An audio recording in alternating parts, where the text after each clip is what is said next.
The desert didn't whisper that morning. It screamed. Wind howled through the broken spines of cactus, and the red dust of Arizona rose like smoke from a dying fire. Jonah Reed, a drifter with a half-healed bullet scar across his ribs, guided his weary horse along a dry creek bed. He hadn't spoken to a soul in 4 days, and that was how he liked it. Solitude was a kinder companion than memory, but memory rode with him anyway. He was following coyote tracks toward the hills when he caught a flicker of color where nothing alive should have been. A thread of fabric twisting in the wind. He reined in hard. The mare snorted, uneasy. Jonah slid off the saddle, rifle in hand, boots crunching over the brittle earth. The smell reached him first. Smoke, metal, and something darker. Beyond a cluster of scorched mesquite trees stood a crossbeam of rough wood. At first, he thought it was a scarecrow left behind by ranchers. Then he saw the movement. A hand, limp, fingers trembling. A girl hung there. Her wrists were bound above her head with wire, her body swaying faintly with the wind. A wooden board was nailed to the post just above her hair. On it, scrawled in black tar, were the words, "She betrayed her own." Jonah froze. His stomach twisted. The words bled with meaning he didn't understand, yet. He scanned the ridgeline. Nothing but vultures circling in the pale sky. No horses, no smoke trails, no sign of the ones who did this. He lowered his rifle and stepped closer. The girl's face was streaked with ash and blood, her dark hair tangled with sand. She looked young, too young for hate to have found her. Her chest rose shallowly. She was alive. Jonah's voice cracked the silence. "Easy now. I'm not here to hurt you." No answer, only a dry moan that made the back of his throat ache. He climbed up the post, pulling at the twisted wire with his bare hands. It sliced his skin, but he didn't stop until it snapped. The girl collapsed forward, and he caught her before she hit the ground. She was fever hot, bones sharp beneath torn skin. A necklace made of carved bone hung around her neck, snapped in half. "Who did this to you?" he whispered. Her lips moved. One word came out: brothers. He didn't know if she meant family or tribe, but the word chilled him more than the wind. Jonah carried her to a patch of shade under the rocks, propped her against his pack, and poured water from his canteen onto her cracked lips. She drank in ragged gasps, eyes fluttering open just long enough for him to see the terror hiding behind them. She wasn't just hurt, she was hunted. He turned toward the horizon again. There, faint in the distance, a thin column of smoke rising where the creek bent south. Whoever left her here wasn't done. Jonah cursed under his breath, torn between leaving and saving her. He had seen too much blood spilled for other people's sins, but something in her broken stillness anchored him. He pulled his coat from his horse and wrapped it around her shoulders. "Don't die on me," he muttered. "Not out here." Her fingers gripped his sleeve, faint but deliberate. That tiny touch sealed his choice. By sundown, Jonah Reed was no longer a drifter. He was a man running from the same devils that left a girl hanging beneath the desert sun. And somewhere behind him, in the smoke-filled valley, a new message was being carved into wood. This time, with his name on it. By the time Jonah Reed reached the canyon mouth, the sun had given up. What light remained clung to the horizon like dying embers, staining the rocks blood red. The girl lay slumped across his saddle, motionless except for the faint rise and fall of her chest. He didn't ride toward town. Towns asked questions, and questions drew guns. Instead, he turned west, where the land folded into a forgotten canyon, a place no map bothered to name. He had camped there once years ago, back when his hands were still clean and his heart hadn't learned to go quiet. The horse stumbled over loose stone as the shadows thickened. Jonah pressed on. When he finally reached the hollow, he slid down, his muscles trembling. He laid the girl on a bedroll near the cold ashes of an old campfire. The night air was sharp, carrying the scent of iron and dust. Her skin burned like a forge. Fever. He'd seen it before, in soldiers dying slow, in men who'd bled too long before finding a doctor. But this one hadn't bled out. She was fighting something deeper. He poured water into a dented tin cup and touched it to her lips. She didn't stir. Jonah muttered under his breath, "Don't make me bury another stranger, girl." He tore strips from his shirt, soaked them, and laid them across her forehead and wrists. As he worked, he noticed the marks. Thin, symmetrical scars on her forearms, some fresh, some old. He'd seen the kind before. Ritual cuts, self-inflicted maybe, or signs of punishment. He didn't know which truth was worse. Her necklace caught the firelight, carved bone, cracked down the middle. When he lifted it, he saw faint etchings on the back, a symbol of two wings bound by a circle. He couldn't read it, but it felt like something sacred. Something desecrated.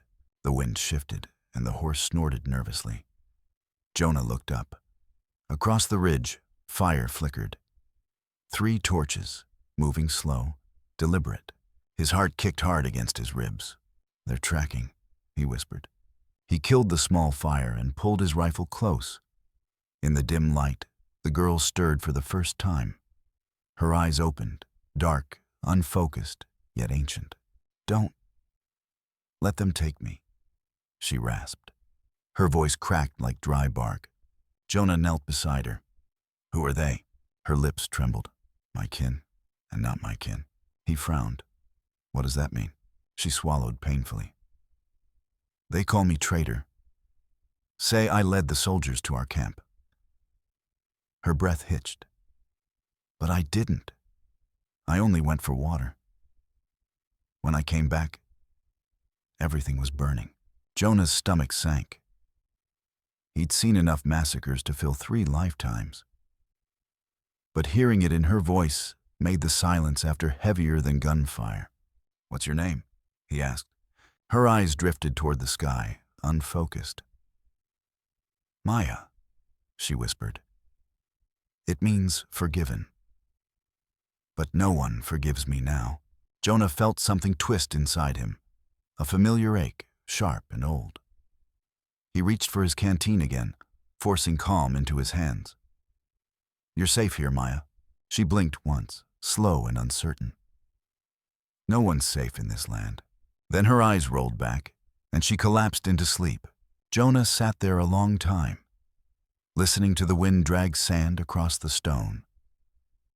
He wanted to believe she was wrong, that safety still existed somewhere beyond the scars of this desert. But he'd buried too many truths under the same sand to lie to himself anymore. He leaned back against a rock, staring toward the ridge where the torches had vanished.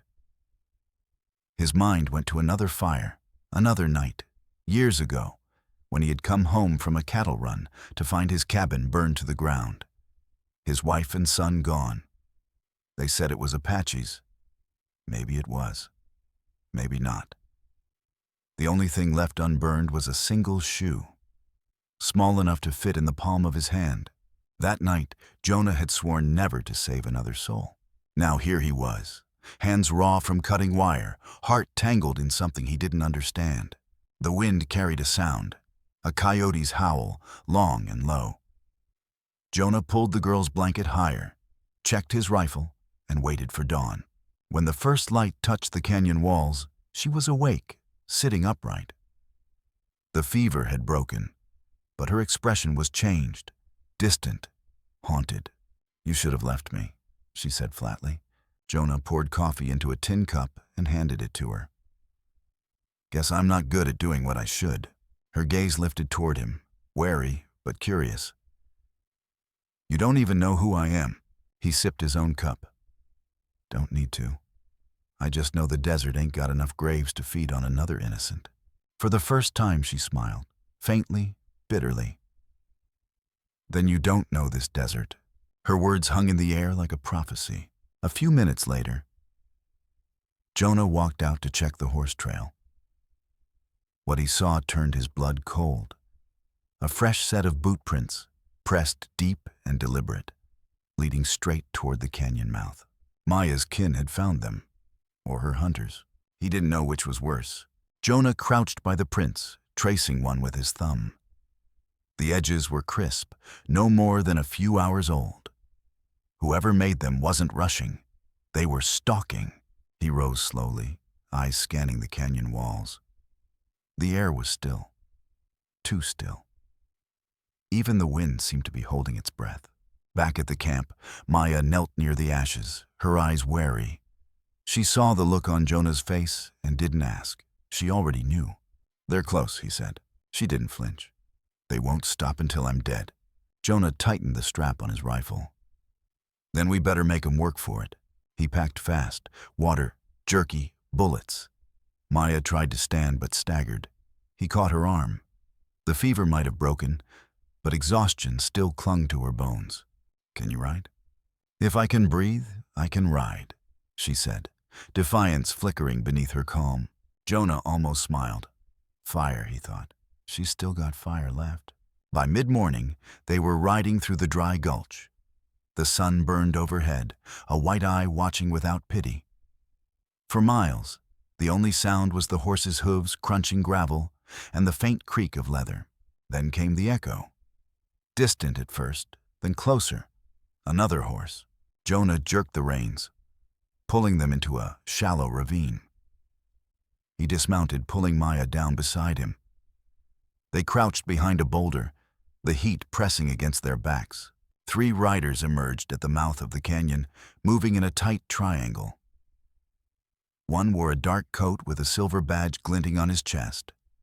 The other 2 were natives, Apache, their faces painted in ash and white clay. Jonah's jaw tightened. A mixed posse, lawmen and vengeance, a dangerous blend. "Which ones are yours?" Jonah whispered. Maya's voice cracked. "The 2 with paint. The one in the middle, he's my cousin."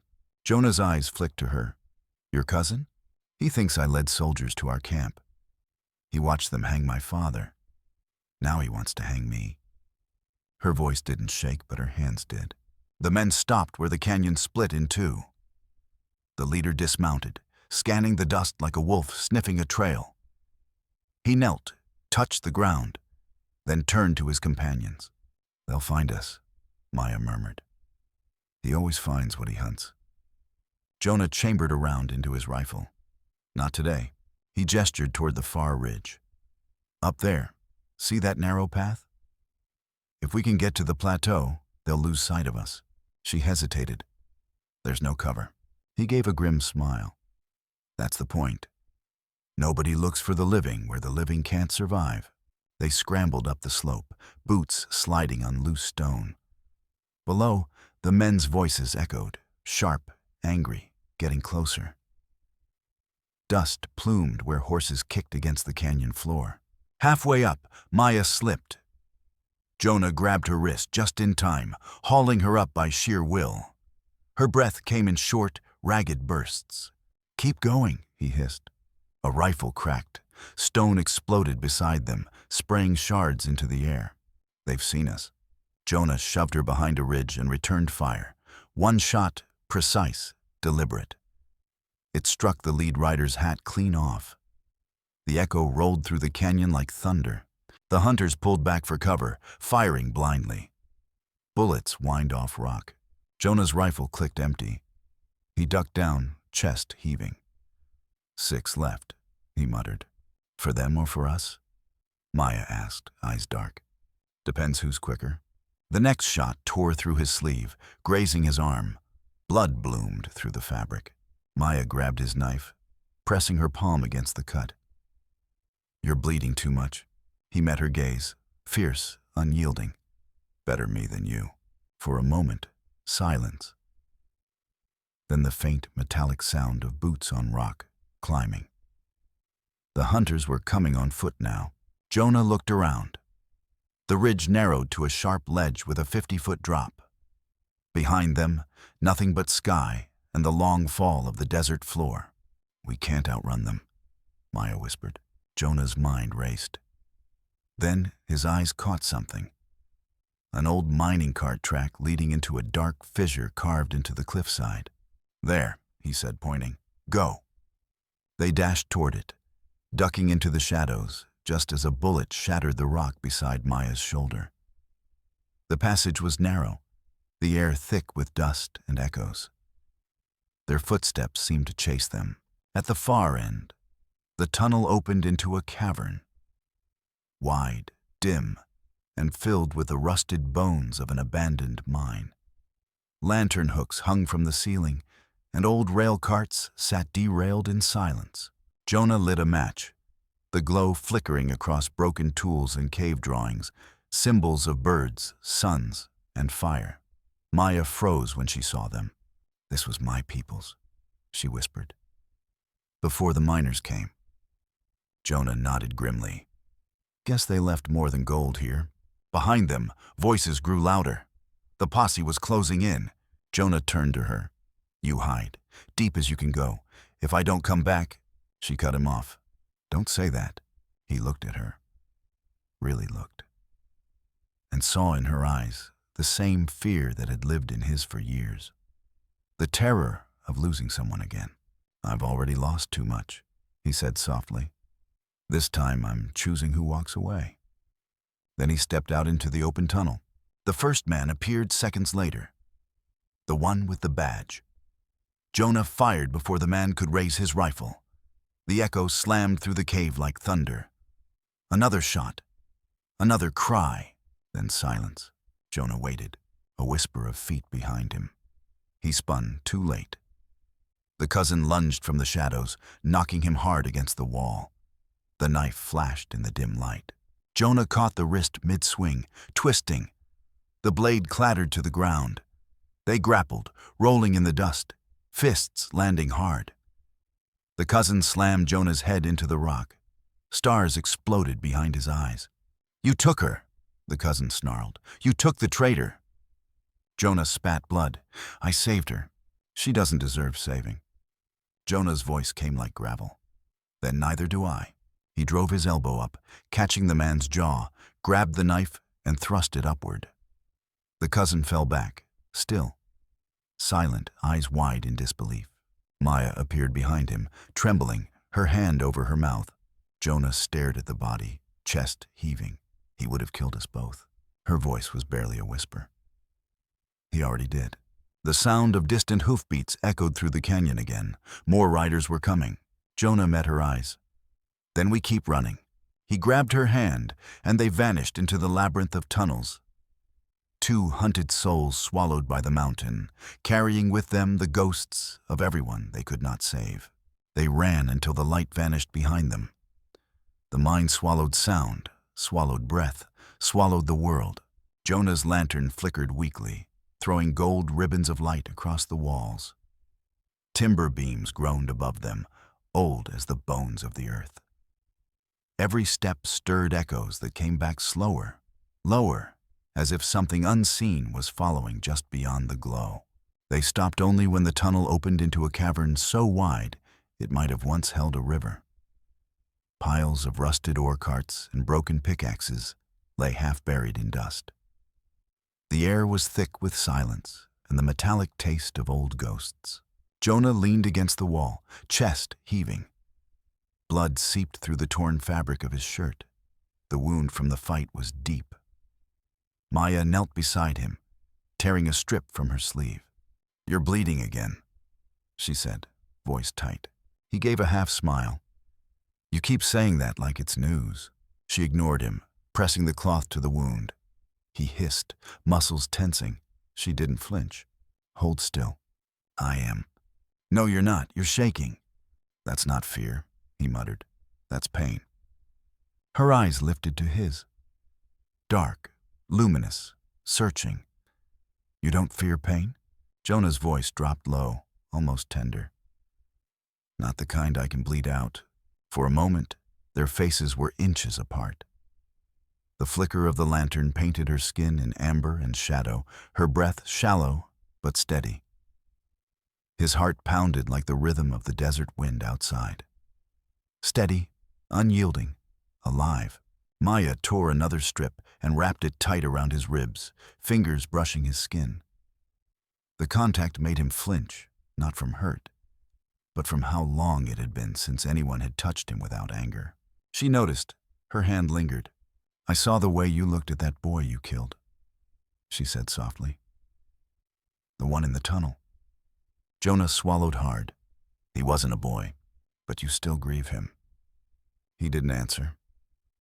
She sat back, studying him. "You've lost someone before." His gaze drifted toward the ground. "My wife, my son." She closed her eyes, her voice barely a whisper. "What happened?" He hesitated. But something in her stillness, the way she listened, drew the truth from him like a wound reopening. "Raiders hit our place 3 winters ago. I was out hunting. Came back to find the roof gone, walls burned, their bodies under the ash. Folks said it was your people." She looked down, grief washing over her face. "And you believed them?" Jonah's jaw tightened. "I didn't want to. But hate don't wait for proof." She reached out then, slow, trembling, and touched his cheek. "And yet, you saved me." He closed his eyes under her hand. Maybe that's why. The silence between them deepened, full of things neither could say. He turned his head slightly, his lips brushing her wrist. "You don't have to stay with me," he whispered. "If they find us, it'll be because of me now." "I won't leave you," she said. "Maya, I won't." The way she said it wasn't loud, but it carried more conviction than any promise he'd ever heard. She tightened the bandage, then sat back beside him, close enough that their shoulders touched. For a long while, they said nothing. Only the crackle of the lantern and their breathing filled the air. When she finally spoke, her voice was softer than the dust. "You asked me why my people called me traitor." He looked at her. "I didn't lead the soldiers to them. But I knew they were coming, and I didn't warn anyone. I thought if I talked, if I reasoned, I could stop it." Her throat tightened. "I thought words could stop guns."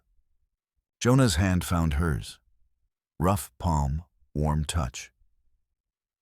"Words don't stop guns," he said. "But they can stop a heart from turning cold." Her eyes shimmered. "You think mine isn't already?" He smiled faintly. "If it was, you'd have left me to die back there."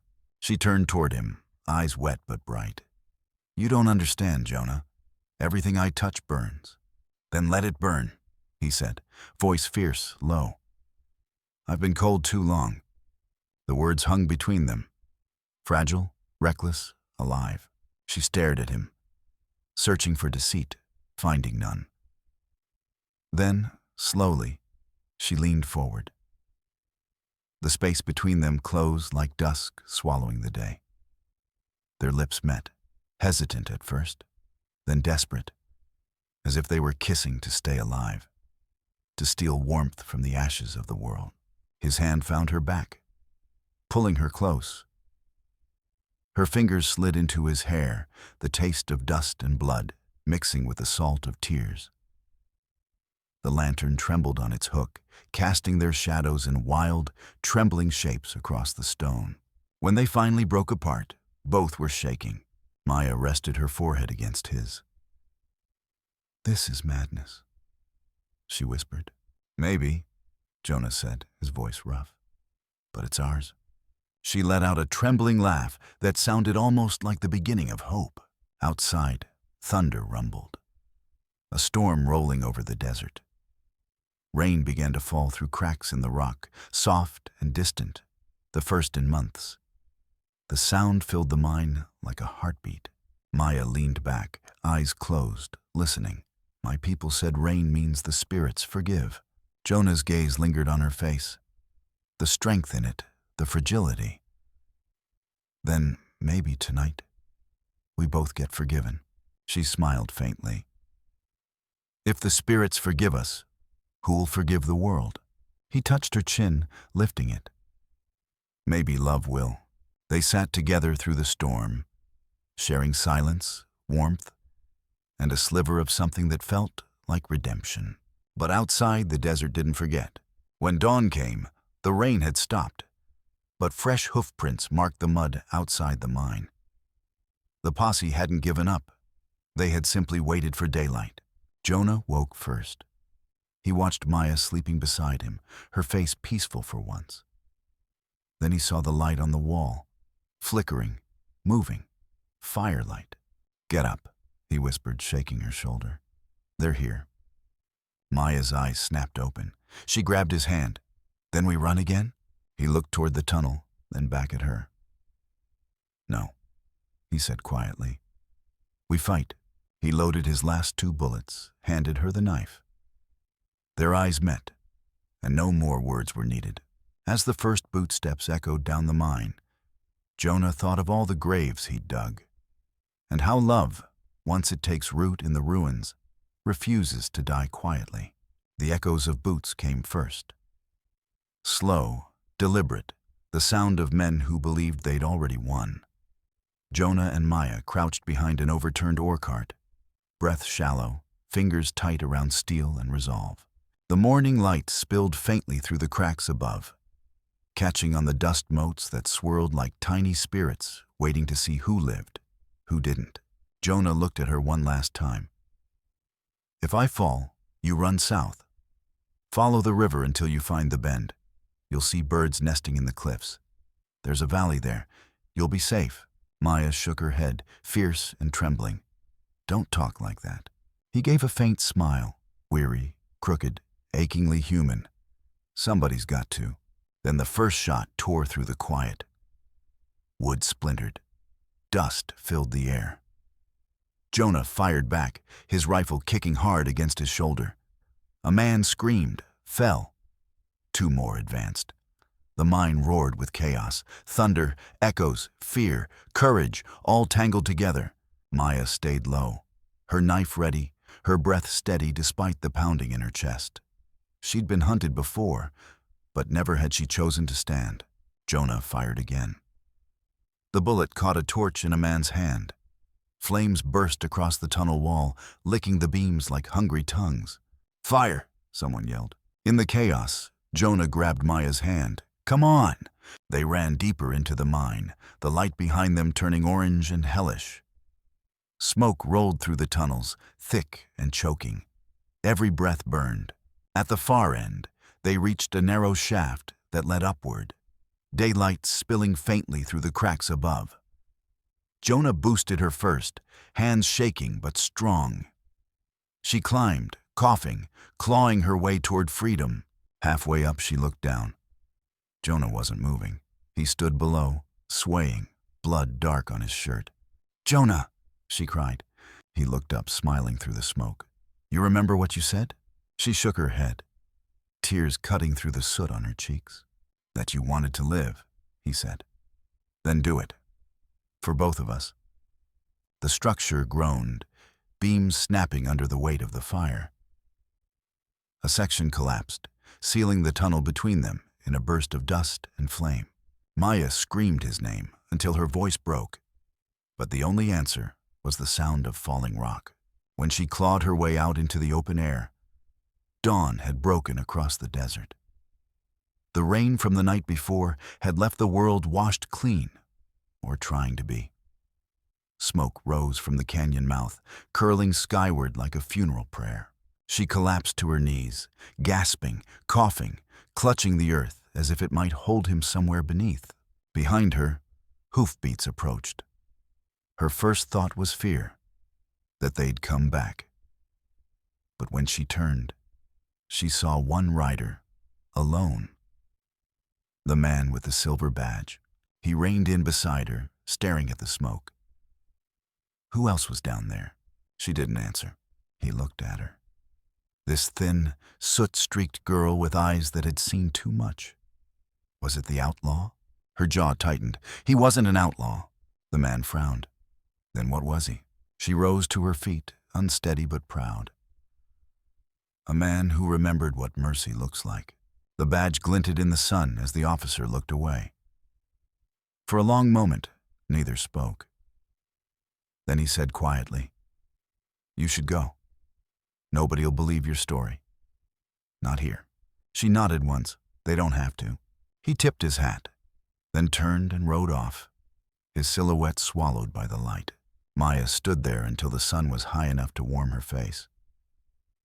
Then she began to walk south toward the river Jonah had spoken of. Each step hurt, each breath hurt, but each one meant she was still alive. Weeks passed. Somewhere beyond the border, where the desert softened into fields of sage and scattered oaks, a small cabin stood by the river bend. Smoke rose gently from its chimney, and a mare grazed in the tall grass near the fence. Inside, Maya, thinner now, but stronger, sat by the table, stitching a patch into a worn brown coat. Jonah's coat. She folded it neatly, then set it on the chair opposite hers.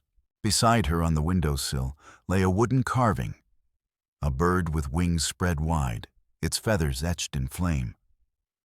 She had made it from the broken handle of his rifle. Outside, the sound of rushing water filled the air. The river moved steadily south, carrying dust and memory alike. Every dawn, she spoke softly into the wind. "You said love was colder than hate, Jonah Reed. But you were wrong. Love burns, and it keeps burning long after the fire's gone." She smiled faintly then, and for the first time, the smile stayed. People say the desert remembers everything. Every footprint, every gunshot, every name spoken before the wind carries it away. But maybe it remembers hearts too. Jonah Reed's cabin became nothing more than a pile of wood and story. Travelers who passed that stretch of the river would sometimes see a woman tending a small garden, her hair streaked with sun, her eyes fierce and kind. They called her the river wife, the one who lived where the water bends and the land forgets. When asked about the man she once loved, she would only say, "He wasn't perfect, but he was proof that even in a land built on revenge, a man can choose forgiveness." And that's the lesson the story leaves behind. A truth carved deeper than any bullet scar. That mercy is the rarest kind of courage. That forgiveness isn't weakness. It's the only thing strong enough to break the endless chain of hate. And that love, when it finally finds you, even in a place as dry and cruel as the desert, can turn the dust back into soil. Because every life, no matter how scarred, deserves one last chance to bloom.